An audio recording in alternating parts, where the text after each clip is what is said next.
Hi everyone, welcome to today's lesson here at Active Self-Protection. We are sure glad that you're here to join us. I bet you can tell that this is not our typical intro because we ran out of those. And so we're here teaching this weekend in Grand Junction, Colorado, so you get this special intro. I'm your host as always, John Correa. And I'm your co-host, Neil Widener.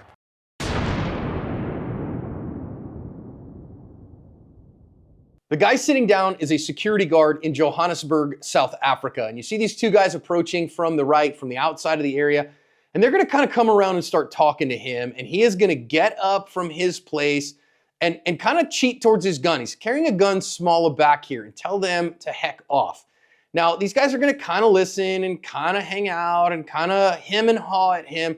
So then he's going to say, nope, get on down the road, fellas. And I need you guys to get the heck out of here. And they're going to kind of think about doing that a little bit as he kind of approaches them. And you see he's stopped his kind of feigned draw there. He's carrying in the small of his back. So eventually they're going to be like, all right, man, we're going to go ahead and get out of here.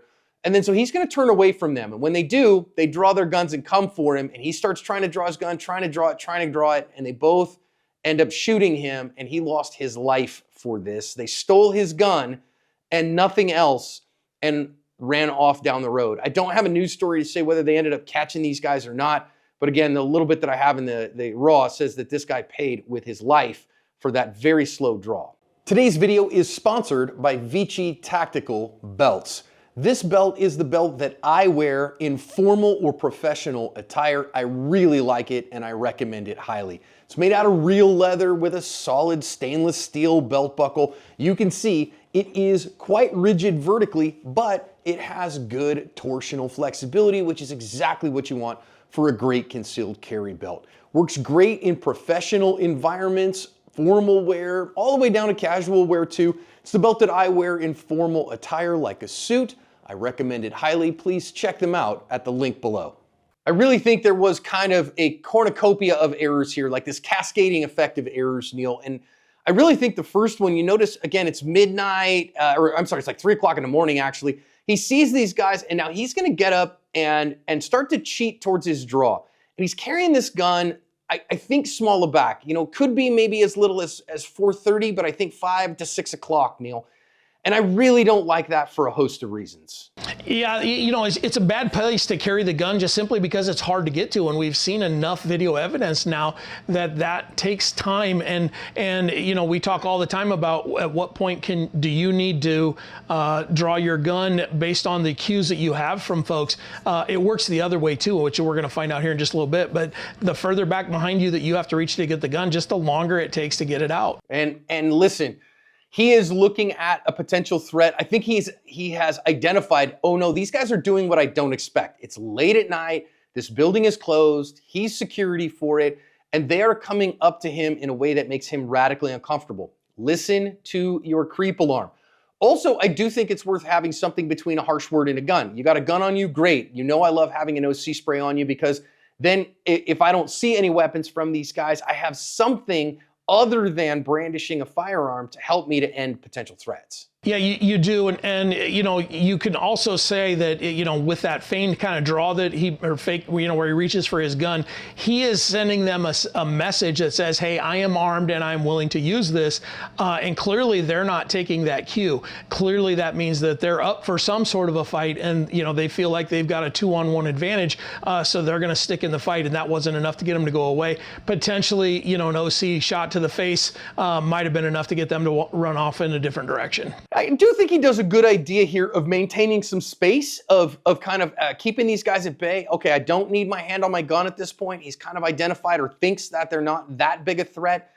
And so, he's going to kind of, all right, you guys get the heck out of here. And I think eventually they're going to do that because they're looking for a chance to get ahead of the guy. They know he's armed and because he's already kind of showed them that with his potential draw.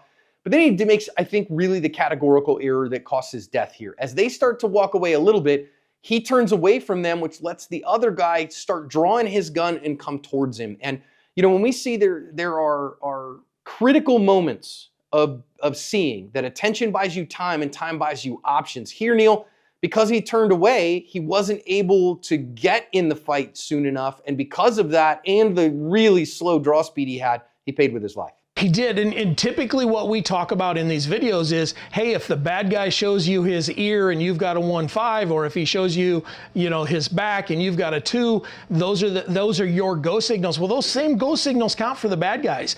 And so if you take your eyes off of a potential threat and give your back to them or your shoulder, you don't, I think our good guy in this case didn't even see him draw. And if I could back up just a little bit further, the one thing that we saw the bad guys do, the guy there on the right, he backed up and bladed off so that he could get his hand on his gun and do the same thing that our good guy did at the beginning. So, they were just waiting their turn, like we always tell the good guys to do. But we've got to understand and drive home that message that it counts the same. Those guys, the bad guys, are using the exact same go signals as we are. So don't give them those go signals. Don't take your eye off of a threat. Don't give them your back. And again, the small to back thing is just going to give you way more trouble than it's worth if you ever need to get that gun out and go to work. So the decision-making process really matters here, right? If I can get ahead of the problem, then my speed doesn't matter as much. But I do want to recognize speed does matter, because what I'm going to stop it at next, we're just going to go forward a little bit to see that our defender, our victim here, is going to see what's going on, and this is the point where he starts his draw, okay? This is the point where he realizes that guy has a gun in his hand and he is trying to kill me, and he starts his draw motion from here, all right? So we're not talking about the decision-making process anymore and getting caught up in that, Colonel Boyd OODA loop, that observe, orient, decide, act loop. He's already made the decision to act, and now it's about his, as Eleanor Roosevelt says, Neil, our hot, raw, nasty speed. Yeah, sorry, that one always makes me laugh when you say that. But yeah, that's the thing. At this point, he's already made the decision because that's our guy on the right that I was just referring to is coming around. He's already got his gun in hand, and I think, at least from my perspective, it looks like our good guy sees that. So he's made the decision. I've got to get in this fight and I've got to shoot, which means you've got to let your hands move. And I think what we see in a lot of cases, people really overestimate what their speed is. And we see it in classes all the time when somebody will come up for that first draw to first shot with a timer on there without somebody threatening them with a gun, and they struggle. They think they're a 1.5 or maybe a 2.0 to draw to first shot, and they're maybe a 3 or a 4 second. Just so knowing our math is very, very important here. It really is. Now I'm going to show you what it looks like for each one. If he's got a 1 second draw to first shot, this is the problem he looks at. All right. So this was 1 second after he started moving his draw. So actually back it up a quarter second from there for the reaction time. So right now, 1 second. If he had a 1.0 draw to first shot, this is what he sees. Now, Neil, that's the expert standard, and I think that does take a good bit of practice to get to for most people. But it's not the Instagram fame it used to be. No, 5 years ago, it was a big deal, and you were wildly famous if you could do a draw to first shot in a second or a little under. And nowadays, they've really broke down the technique to where that, with it takes some work to do it. It's not I'm going to get you there in 20 minutes and you're going to have that for the rest of your life thing. But with some dry fire, with some work at the range, that's a very attainable goal for a lot of folks. Now, there's some folks that just simply aren't going to get there, but for, I think, the vast majority of folks getting their gun out. Now, again, it depends on where you're carrying it and all of your other stuff, but it's not as high of a goal as we used to think it was. Yeah, I've never seen somebody who carries small back be able to get a gun out that quickly. But if he's carrying another location, you can get it out strong side on your hip, certainly appendix. If he's a 1.5, I've moved it forward just a little bit. 1.5 is that professional standard of getting a gun in the fight. If he has a 1.5, this is what he looks at, and neither of our bad guys have fired yet. So if he's fast enough to that professional standard, he has that here, Neil. And now we're not talking about Insta-famous here. I really think, especially if you're in the ASP Unlimited app, go watch the evidence-based pistol skills class. And to get to a 1.5 with a little bit of technique and a little bit of efficiency really doesn't take that much work. And I think it's something that, as long as you're not carrying small in the back, almost anybody can do. Yeah, it's a lot easier than I think people believed it would be. So again, this is 4 or 5 years ago. That it was impossible, and you were a wizard if you could do it. But the technique has been broken down to the point where just about anybody can do a 1.5 these days. Carrying, even strong side. Now, small to back, I have yet to see somebody do much from small to back, and I know there will be somebody in the comments that tells me they do it. And great, send me your video. I'd love to see it. I believe it can be done, but I think it's a lot more difficult, and I think we see more challenges than just that in the small to back carry. The other thing that I think some folks are going to look at this and go, well, maybe he's thinking if I comply, everything's going to be okay. These guys are threatening you with a gun, and you basically have a last-ditch effort to defend your life in this case. And I think you've got to make that decision to move at this point. You really do. And he is. He has made that decision. Now this is a 2.0. So this is the standard of a concealed carrier. So if he is simply able to get the gun out and a shot on target in 2.0 seconds or less, he's still ahead of both of these guys, Neil. And so here's where I start saying, I don't see in real gunfights, I don't see purse carry working, right? I don't see off-body carry working in sub 2 seconds. I don't see small back carry working in sub 2 seconds. And I kind of think here he has the additional problem of having to chamber his firearm as well. I think he's carrying not only small back, but unchambered. And therefore, he's going to have problems. But a 2-second draw to first shot would have worked here. Yeah, he had every opportunity from 1 second, 1.5, all the way up to 2 seconds here. But, some of these, man, I don't want to hack on a guy that got killed and murdered, right? But if we can honor the sacrifice that this guy has made and learn from it, he made some decisions that were not optimal decisions. Let's say that. The small to back carry is a bad decision, in my opinion, just simply because of the time it takes. Carrying empty chamber, again, not an optimal position or decision to be made. And I get it. There are some folks out there that just can't make that leap. And I'm not one of those guys, if you won't put one in the chamber, you shouldn't carry a gun. I'm not one of those guys. I am one of those guys of, hey, find the way to get yourself comfortable carrying one in the chamber, because this is the lesson that I had to learn back when I was one of those guys that didn't carry one in the chamber, when I saw somebody die that didn't have to, just simply because they were trying to get one in the chamber. And that's, he stacked a few, what I would say, bad decisions on top of each other, and this is what got him to this point. And now the recovery is going to be very difficult, and as we see, impossible for him. It is, because at 2.5 seconds, the bad guy in the back, in the rear, fires. And so our bad guy in the rear, now I'm not positive if he got a hit, but at the very least he is instigating FIBSA. Remember, FIBSA, fudge, I'm being shot at, works both ways, and our good guy is susceptible to it as well. It might have hit him, and therefore fibs, fudge, I've been shot.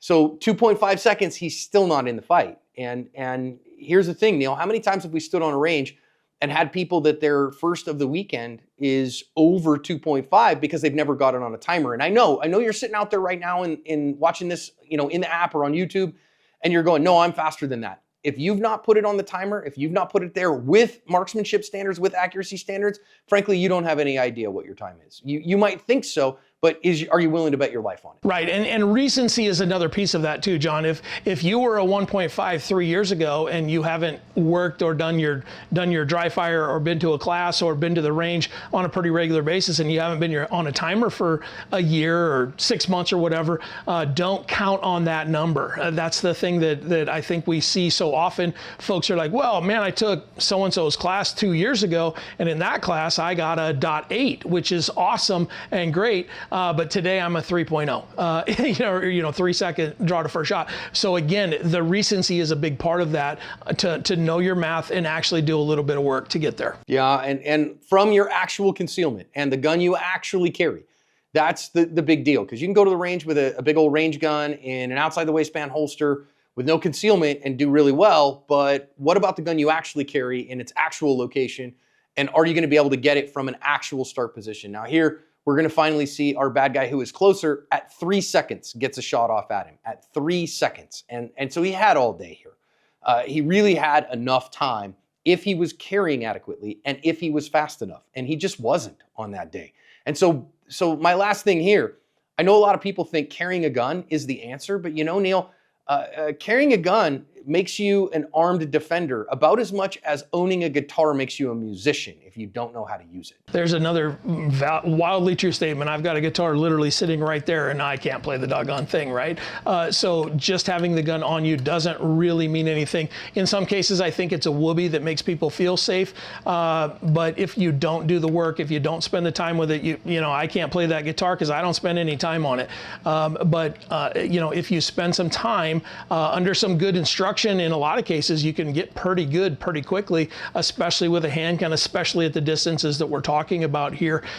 You know, and I just think that there's so many lessons to be learned here that you know, doing the work is probably the biggest one to me, and then not stacking those negative ideas on top of each other. Amen. And you know, if you're on Facebook, you can join us in the Ask Dry Fire Challenge. There's nothing to sell you there. That's just encouragement for each other to work on our dry practice in order to get better, so that on our worst day of our life, we don't have this kind of thing. And of course, our last admonition here is about spiritual fitness. Our guard didn't go to work that day thinking it was going to be his last day. So make sure that you've lived a good, sane, sober, moral, prudent life, that you've made a difference in your world, that your family, your loved ones know that you love them, that you've done what you can to solve every conflict. I know you can't. Sometimes it's on them, not on you. But do what you can to solve every conflict you can, because you don't know if you're going to get another opportunity to do that. And make sure that the last words they hear from you are, "I love you." And make sure you have a strong relationship with Jesus, because you're going to need it on that day, and you will not have time to get it if it ends like this. You might, you know, but you might not. And so you want to have it now so that that's not a consideration. Just a terrible outcome here with some really, really important lessons. Please hear us. Get these right. Make sure you're carrying your firearm, carrying it in a way you can actually access it. Make sure that you know how fast you are, and be faster than that. Work to get better, to be good enough on that day to cover your ass.